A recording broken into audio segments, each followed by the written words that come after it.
Aujourd'hui, nous partons à la rencontre des équipes et des filiales de la coopérative et on leur lance un défi en 1 minute, nous partager leurs actualités. C'est parti, suivez-nous.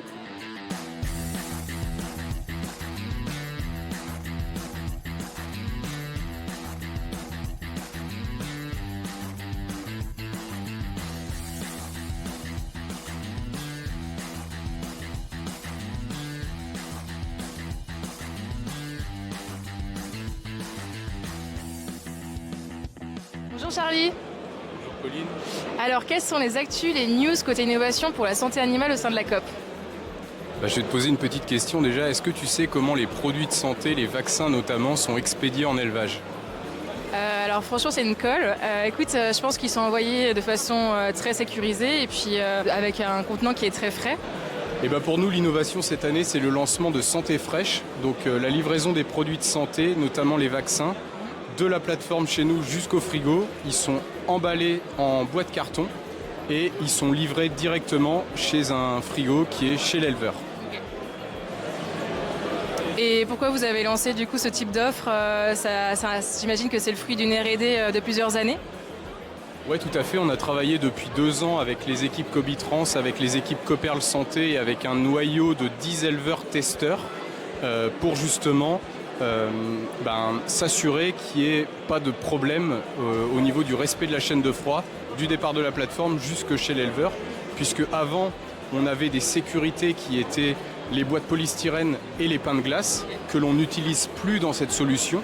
Donc l'avantage pour l'éleveur, c'est qu'il a moins de déchets, c'est qu'on dépose le colis directement dans le frigo, donc il n'a pas besoin de venir le chercher dans l'heure qui suit, de venir le récupérer, donc c'est un confort aussi pour lui.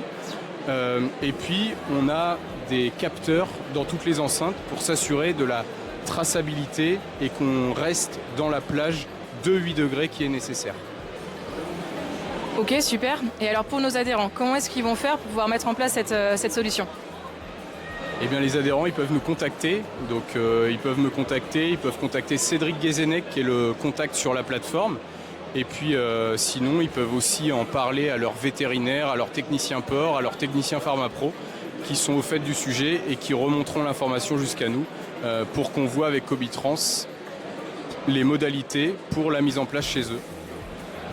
Très bien, merci. Je pense qu'on a tenu à peu près la minute, on regardera dans le chrono. Bon salon. Bonjour Benoît. Donc aujourd'hui tu vas nous partager les actualités de la génétique en 1 minute. Donc au niveau du SPAS, c'est un grand moment pour nous puisqu'on lance un nouveau Vera terminal, donc le Ténor, un Vera qui est très axé sur l'efficience alimentaire, donc qui nous permet de réduire les quantités d'aliments que les porcs vont manger pour croître, et donc ça réduit l'impact carbone de la production porcine, et aussi une qualité de viande améliorée de façon à rémunérer l'éleveur beaucoup mieux, et aussi avoir une qualité de viande pour le consommateur améliorée. Donc ça, c'est le gros lancement du SPAS. Et puis on en profite aussi pour mettre en avant tous nos autres produits, lignées femelles et autres Vera. Parfait.